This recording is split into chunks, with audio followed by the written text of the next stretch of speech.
दत्ता भरणे असली अजून कोणी सर्वांना माहीत आहे. पण असं आहे की जेव्हा तुम्ही आश्वासन दिलं आणि त्याच्या भरोशावर तुम्ही निवडून आला तर त्याच्यासाठी तुम्ही आता प्रयोजन करायला पाहिजे ना. तुम्ही लाडल्या बहिणीला वारेवर सोडू शकत नाही.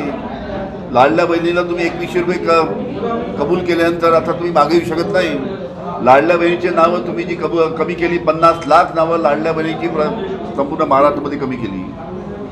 अशा पद्धतीनं लाडल्या बहिणीची तुम्ही फसवणूक करू शकत नाही. निवडणुकीमध्ये त्या लाडल्या बहिणीचे मतं घेतले आणि आता 50 लाख लाडल्या बहिणीचे नाव तुम्ही कमी करणार. त्यांना 1500 रुपयाऐवजी 2100 रुपये देणार नाही.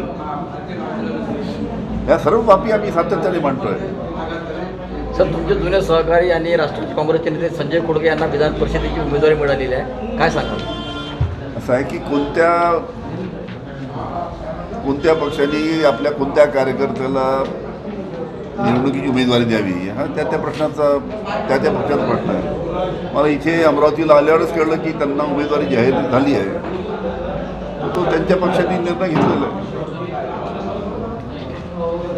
राज्यासह गावखेड्यातील वेगवान घडामोडी पाहण्यासाठी आजच आमच्या जनविकास न्यूज चॅनलला लाईक, सबस्क्राईब करायला विसरू नका.